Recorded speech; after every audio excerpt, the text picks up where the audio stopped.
今天分享一个简单上手的豆皮肉饼，吃起来口感鲜嫩紧实，年夜饭的餐桌上来上一道，大人小孩都会喜欢。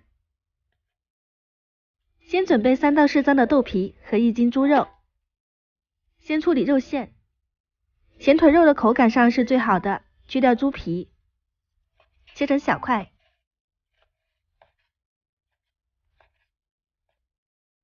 放进料理机里面，加入葱姜、清水300克，打成肉糜。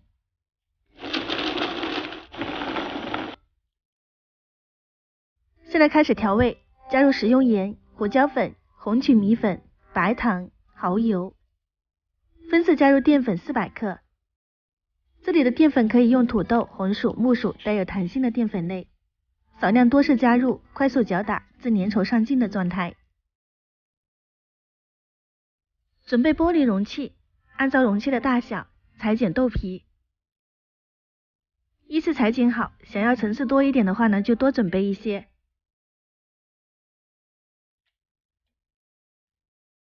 先铺1张在底部，一层放2勺肉馅，用勺子压紧抹平，再盖上1层豆皮，以此类推。尽量的话呢，要多压紧，避免中间的气泡多，蒸出来不平整。最后1层一定要涂抹光滑，平整一些哦。盖上豆皮，按压贴紧，不然的话呢，冷了以后会翘起来。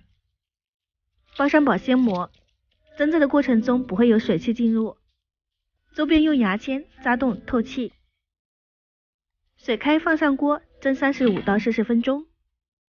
如果比较厚的话呢，时间需要延长哦。蒸熟后捞出冷却，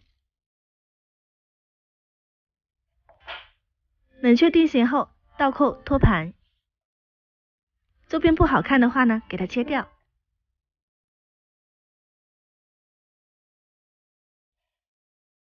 这样一坨完整好看的豆皮肉饼就整理好啦。现在的话呢，其实是可以吃了的，但是熏制后会更好。对半切开，铁锅铺上锡纸，放1把茶叶、1小碗绵白糖，适当加橘皮和桂皮，放上熏架，摆上肉饼，盖上盖子，开大火，